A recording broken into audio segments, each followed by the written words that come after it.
Nice way to start out our session today on how Dominicans sisters live out their call. And so this afternoon we have three guests with us. We have Sister Ana Gonzalez, Sister Ellen Coates, and Sister Pat Connick with us, who are going to share how they live out their call as Dominican Sisters of Peace. And so we're going to have them share a little bit with us. And I thought we could go from our finely professed sister to our temporary professed sister to our novice. And we could share. And then after each of you shares, then we can open up the floor for our questions and answers. Is there any other business we need to take care of before we begin, Bea? Are we okay? Okay. Yeah, okay. Thank you. Great. So, Pat Connick, would you take us away? So I'm just so glad to be here and so glad to be sharing this retreat with all of you. We've been doing a lot of Zooming lately, but it's just one more thing kind of there are always new things to learn, and this is just one more thing to learn and to adjust to. And I think I'll just start off by saying, I think in life in general, but especially in religious life, we're always kind of learning and growing, and we learn so much from each other. And I've learned so much from my sisters, from the people that I'm in ministry with, and I really feel like it's a grace to be formed by all those people who are part of the various communities that I've been a part of. And I started off when I was a very young woman many years ago. I came to the community, and Margie and I were actually in formation together. And it's always a matter of just listening to God's call. And after a couple of years, then I felt called that I really needed to give myself more time. And so I did that, and it really was a challenge because I really wanted to be in religious life. I felt called, but God said, well, not yet. So, and Margie knows that story pretty well, right? Margie, we had a lot of really good times together in that initial formation, and it was all wonderful, but it wasn't the time to proceed for me. In a nutshell, I ended up going to graduate school, and then some years after that, I was responsible for my father's care for many years, and so it was quite a long time. But after about 15 years, I ended up returning to the community, and I had lots of experiences in between that kind of convinced me that that's where I really did need to be, but. God assured me that none of what I thought had been a waste of time, because I was really set on trying to get something done. I'm a doer. And so, so God really, says, it's okay, just slow down. I'm going to take care of everything. I'm going to use every part of your life that you're living for good, if you just let me. And so there were many things connected to that time. I was able to be, with my family in the way I needed to be. I was able to be, available in ways to the initial at that time we had associates, and I was an associate at one point, and there was a little bit of a, because I was part of the associates and part of the leadership of the associates, I was able to bring my experience from being in formation the first time to that. And so that's kind of been a theme for me, that whatever I've gone through before that didn't seem like it was part of the puzzle, is all somehow connected to the web of community and to the web of my own life. And so now I'll just say, because I don't want to go too much, I have a lot of years, so finally profess, I guess we get more like the 8 minutes than the 5 minutes. But anyway, the long story short, my dad was able to see me re-enter at one point before I came back, and that was a real grace for him and for me. And I've been in teaching this whole time. I taught at our college in Ohio, and have kind of retooled myself as a high school teacher in these later years, last 12 years. Everything has a season. And so I came from Ohio to New York. That was a big change.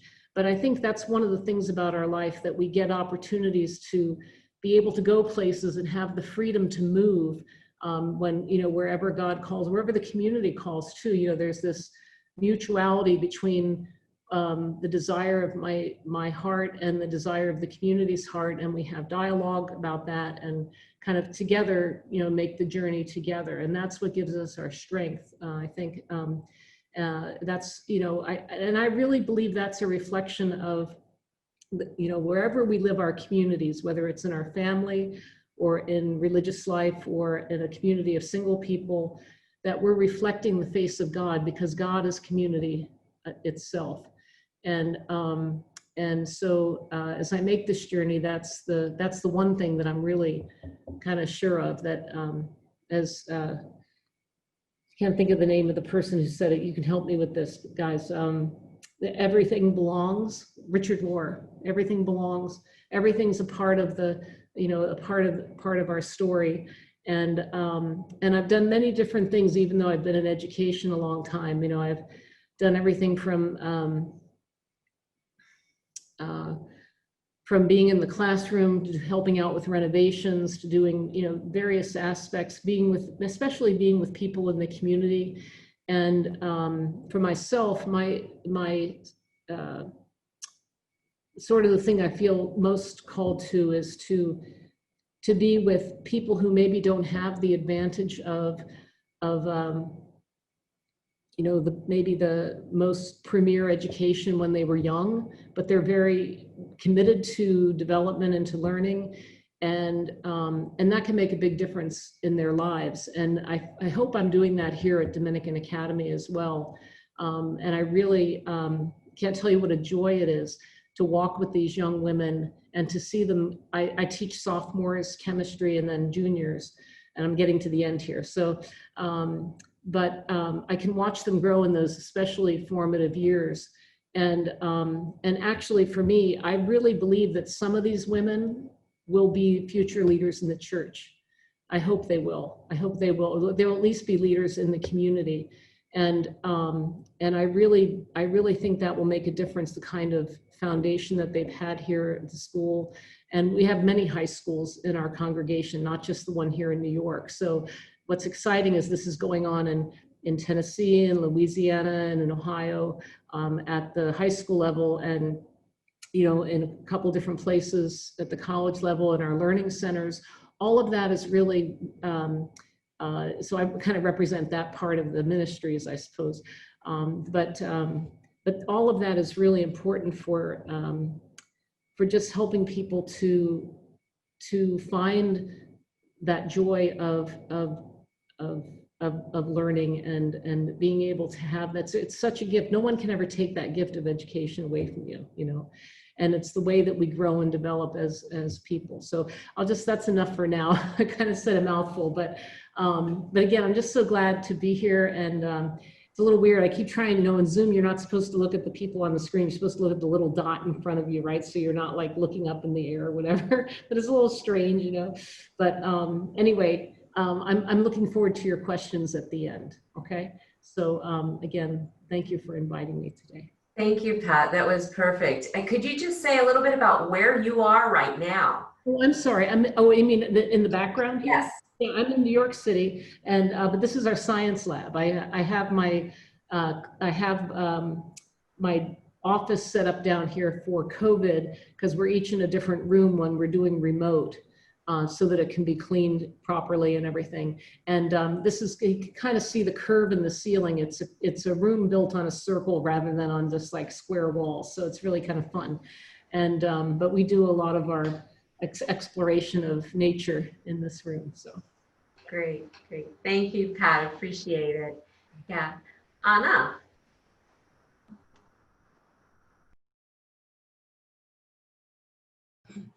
I'm muted. I apologize. Hello, I'm Sister Ana Gonzalez, and I am delighted to be joining you and grateful for the opportunity to be with you this afternoon. I guess I would like to start with, before I started discerning, I wish I would have known two things. The first one, as we just heard from Pat's story, is that God's time is divine time. I kept thinking of, by the time I'm 30, by the time I'm 25, and I had these crazy, unrealistic goals for me. And the same applied once I started discerning religious life. By the time I'm 35, I'm going to make final vows. I am 40 and I'm temporary professed, and I'm embracing the fact that God's time is divine, and uh, it's not contained by chronological restraint, right? It's the perfect time, and it's a wonderful time, and it's a gift, and it's holy, and who cares if it's not according to plan? It's God's time. So I wish I knew that first. And the second one, um, that religious life is amazing. And I think I thought about religious life when I was in college, when I met the Dominican sisters in New Orleans. I attended Loyola University in New Orleans, go Wolfpack, and met our Dominican sisters there. And I thought about it, but I was too taken away by myths, stereotypes. It was insane how much I thought about these myths. And I thought I would be deprived and lonely pursuing religious life. Fast forward 20 years later, and I'm living my best life. And if I had known those two things when I was 20, would my story be different? Maybe. But it wouldn't, it wouldn't be so much of a fight, because sometimes I make things harder on myself than they really need to be. And I'm swimming upstream and I'm struggling, and it doesn't need to be that way. So if I had known those things earlier in my life, I think those would have been helpful things for me. So my journey in religious life really started from home, right? My parents, I'm a cradle Catholic, and faith is at the core of my upbringing. So a relationship with God has always been important. And then having the blessing of meeting the Dominican sisters in New Orleans. So I'm Mexican, and I was deprived of strong female role models, right? It's a macho culture, at least the culture that I was exposed to. So when I went to school in New Orleans and met the Dominican sisters there, all of a sudden, I was at awe by brilliant, passionate, powerful, dynamic women who were making a difference in the world. And they became my mentors. And I think for me, that's when the seed was planted. And the thought of perhaps following in the example of these dynamic, amazing women started to just swing around in my heart. I didn't pay much attention to it because as a young Latina, I was expected to get married and have many kids. That's what a woman was in my family. And I was kind of enamored with the idea of getting married and having kids. However, as I had these unrealistic goals for my life, God took me on some fascinating paths where I became open to the fact that, you know what? There's more than unrealistic expectations set by society, by cultures, by myself. My life is divine. I'm loved by God. What else can there be so that I could live a life-giving, joyful life? And I think that began an invitation to start thinking of what are my priorities. At the time, work was my priority. So I began to reanalyze, am I making up words here? Sorry. To analyze and reinvent myself in a way where God became my priority. It wasn't work. It wasn't a salary. It wasn't status.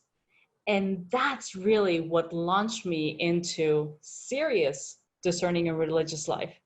So with the support of the Dominican Sisters in New Orleans, and then introducing me to the vocation director with the Dominican Sisters of Peace, I began a long journey. It took me about, it was about 4 years of discernment before I seriously moved forward with the community into religious life. So now I am temporary professor, and I'm very fortunate to be ministering at one of our founded ministries, Albertus Magnus College. Currently, I am grateful to be living out my call as a Dominican sister in our ministry by, similarly to Pat, empowering with education. And also our ministry, rooted in our Catholic tradition, rooted in our Dominican spirituality, is promoting values that are now more than ever so important. We need our students, we need our youth to go out into the world with a strong ethical, moral, value-based foundation. Education, proficiency in a field, that's good. But when the tough decisions come around, making the right choice is going to make the whole difference. So I'm grateful to be part of this journey for our youth. I would say that one of the challenges that I have living out my call as a Dominican Sister of Peace is that sometimes I get angry and I get frustrated and I want to scream or think horrible thoughts that are not very peaceful. I have to remember that living out my call as a Dominican Sister of Peace means respecting the divine dignity of all creation. Even the most vile person, in my view, is loved by God. So that is a challenge for me, and that is hard. But I continue to ask for God's grace to embrace this call, a call that is so life-giving to me. And I hope to hold on to it for the rest of my life. So I will conclude here and look forward to any of your questions. Thank you so much. I have one question for you. Could you tell the little story about how you met the Dominican Sisters Peace again? So I originally met the sisters when I was a college freshman in 1997. So after I graduated Loyola and after I moved away back home to El Paso, Texas, I was 30, and both of my sisters were getting married. Being 30, in my mother's view, was not a good thing. By 30, she already had 2 daughters, right? And she was seriously worried for me. oh my goodness, she's not married, she doesn't have any kids. What's gonna happen? My daughter had, like, and it's like, she valued me in those categories. It's not like, well, am I a good citizen? Am I doing well in the community? Do I have a stable job? No, it's having kids and getting married. So according to my mom, I was a complete loser at that point. So we're going back to New Orleans because both of my sisters are getting married and they're younger than me. So this is the cherry on top in my mother's view, right? And I visit Sister Dorothy Dawes, who had been a good mentor to me. And like, she was my friend, right? And we were inviting her to the wedding and we were talking and in a point, and she just looks at me and tells me, we've been having this friendship for quite some time. But when are you going to join us? Like, she just said it straight out. I don't know if it was because her health was failing. I don't know if it was like, what was it that made her throw this question out there in such a clear way? No beating around the bushes, just like, bam. And it really like shook me, right? And it's not like I was like, and no nervous laugh. I didn't, I thought about it and I'm like, that's a good point. Let me think about it. All of a sudden, after that initial launch or that initial question or invitation from Sister Dorothy, I became aware of signs. Were they there all along? Perhaps, but I wasn't paying attention to them until now. I used to teach GED on Saturdays. All of a sudden, a room that was unlabeled became the St. Dominic room. Then I was in an immigration march, and there were thousands of people in El Paso, Texas, demanding rights for immigrants. A lot of people. But who happens to be marching right next to me? Sister Reen Reeks with her Dominican Sisters of Peace shirt. And I look over and I say, oh, Dominican Sisters of Peace. I know the sisters in New Orleans. Oh, we're the same group. We start talking. And, we began engaged. Then I'm talking to someone about, having a birthday and it's on August 4th and oh, it's the old feast day of St. Dominic. Well, that's great. Finally, it's my birthday and I'm walking into church with my mom late. And my mom tells me, look, mija, you're 30. I'm worried about you. Your life is not what it's supposed to be by this time. So I want you to pay attention to what God has for you. God has a message for you. So off we go, and the lector's not there. So the lady who organized the Mass asked me to read. Cold reading, mind you. So I go up to read the first reading, and it's the Vanities of Vanities. Now in Spanish, the translation describes that, one, you're working for an illusion. Your boss really doesn't appreciate what you're doing. You need to stop what you're doing and work for God. That shook me. Huge. And then the gospel reading was the guy who had this farm and he worked so hard all his life and filled up his silo to the top and he said, okay, I could retire now. And then God says, you fool, tonight you die. So, I mean, a little drastic, but it shook me. And to me, that was my call. That was clear. All these things had bubbled up. And then finally, my mother warns me out of concern that I'm no longer a spring chicken. And here is God's message to me. Stop working for an illusion. Hold on to what's true and real. So that's that's how I revisited with the sisters in New Orleans and began seriously discerning religious life. Thank you so much. I appreciate that. We were talking this morning, Pat Duell was talking about being aware of how God speaks to us. And boy, God was working overtime with you, huh? Mm-hmm. Well, I don't pay attention at first. Like, it's like, Yeah, but what? Yeah. Thank you, Anna. I appreciate it. And Anna is out on the back porch of our house. So it's good to see you. Now I'd like to invite Ellen Coates to share with us a little bit about how she lives out her call as a Dominican Sister of Peace. Thanks, June. Can you hear me? Yes. Okay, great.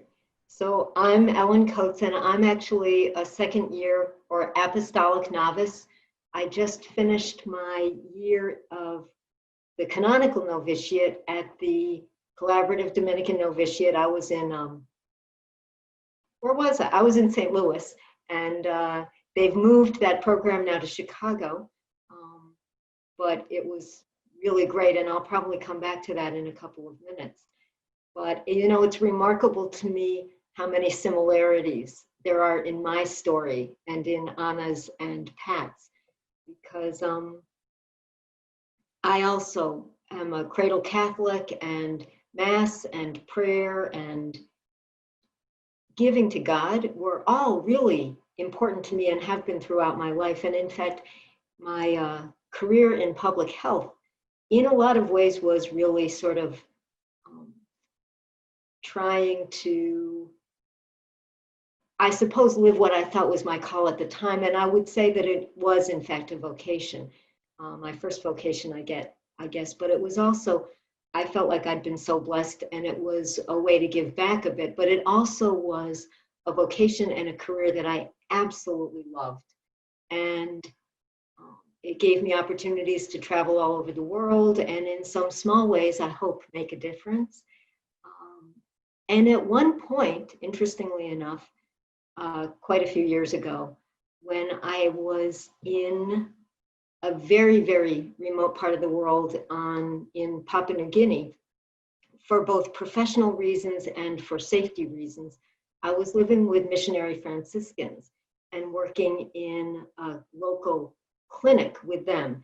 And honestly, from the chapel window, which was this big wooden, like a big, huge wooden shutter that you just pushed out with a stick, and that was that.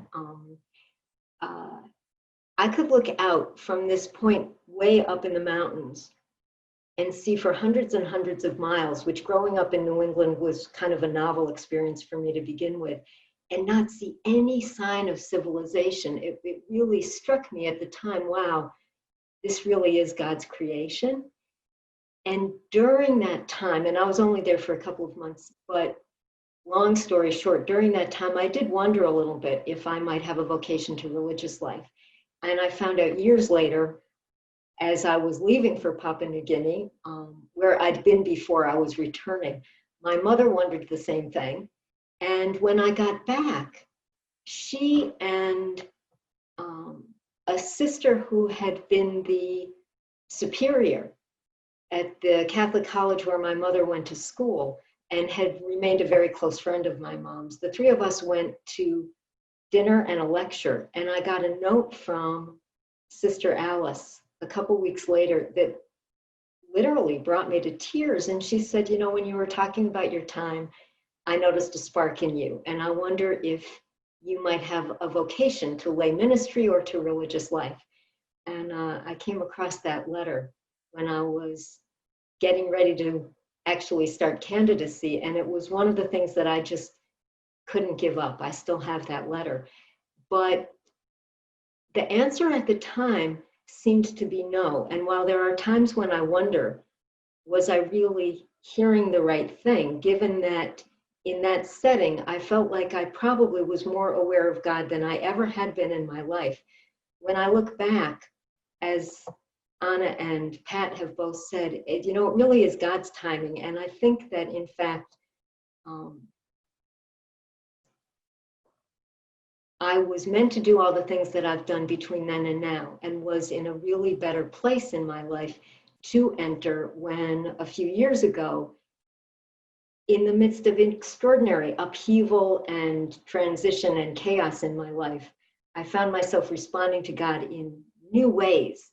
To begin with, there was one of these Memorial Day celebrations on television, and a young woman from Australia sang Andrew Lloyd Webber's Pie Jesu, which I'd never heard before, and no question, it's an absolutely lovely piece of music, but it also brought me to tears, and I was sitting by myself in the kitchen wondering, why in the world am I crying?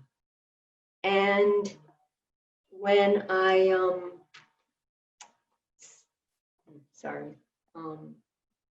the joys of technology that can be an interruption. Over the next couple of days, I started thinking about becoming a sister, and I really thought, do not be ridiculous. You want to run away. And probably running away to the convent is really not what you most want to do. So, you know, just get on with it, get on with life. Only this sense of being drawn in a whole new way to God and being drawn in a new way to think about religious life really just grew and grew. And, you know, I could tell you a lot about that, but ultimately, I called not Sister Alice, because I knew I didn't want to be a teacher, and I didn't recognize at the time that she probably would have welcomed a phone call from me saying, well, even though I don't think I want to be an Ursuline, I think I want to be a sister. Can you help me? But I also knew a sister who'd been part of a Dominican retreat center, and one of the ones affiliated with the one that Sue runs. And I called her, and she was phenomenally welcoming. And interestingly enough, the Dominican Sisters of St. Catherine de' Ricci had only recently joined the Dominican Sisters of Peace, which in fact only recently had been created. And to me, the existence of peace may be part of why my vocation came when it did, because this community has been an extraordinary home for me. There is diversity in every single religious group I've encountered, and particularly having just finished the CDN, I've had the opportunity to really spend time with sisters in formation and novice directors from a whole host of congregations, and they're all wonderful. But I think each of us has a home in a particular one for some reasons. And the very first time I walked into a Dominican Sister of Peace Mother House, I felt at home in a way that I only had in my own family home in the past. And that's been a big deal. But even more important, there's a lot in my life that's not necessarily different. What is different is everything that community offers, and all of the ways that my relationship with God and with prayer and scripture and everything that goes along with our faith has grown and has been enhanced and formed by my being here and being in formation. And really, honestly, more than being in formation in formal ways, living in community, communal discernment, and the opportunity to learn not just about faith, but so many other things from this extraordinarily diverse community of women has only brought me closer to God, closer to an understanding of who God is and what God means in my life. And that really is the center of why I'm here. Because what I've wanted all along is not just to have God in my life, but to really have God be the driving force and the ultimate influence and the center of my life. And that has been given to me and continues to be given to me in extraordinary ways. So there's a lot more I could say, but I have a feeling I should probably stop there. I think I've gone over time. No, Ellen, thank you so much. Could you, when I called each of these wonderful sisters to ask them if they'd be willing to speak, they were all like, yeah, anytime, which was great. But Ellen, when we were talking, you mentioned how much preaching had really touched your heart. And we in the Order of Preachers, that's something that we do. And I didn't know if you wanted to say anything about that preaching. Sure. June knows that because she had the patience to walk with me before I actually entered.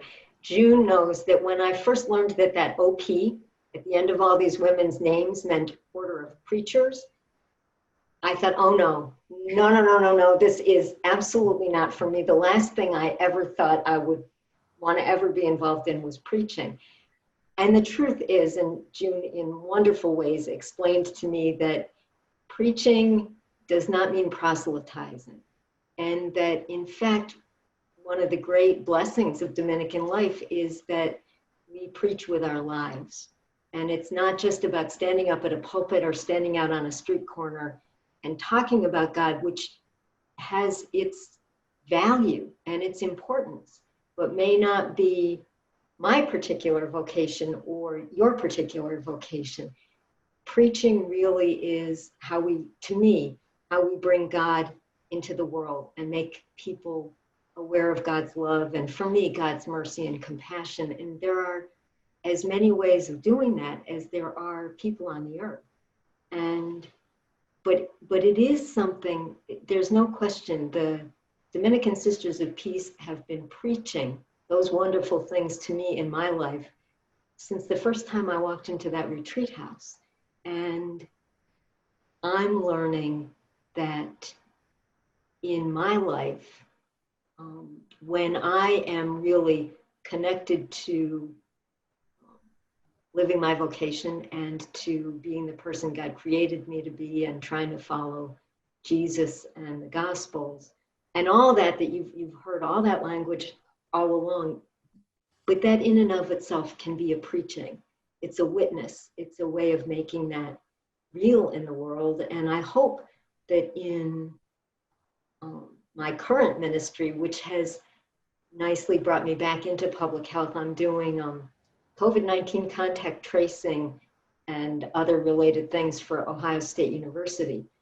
You know, I hope that when I talk to people, I don't necessarily talk about God, but I hope they get that same sense of love and of what God means for all of us to be for each other. To me, that's the preaching.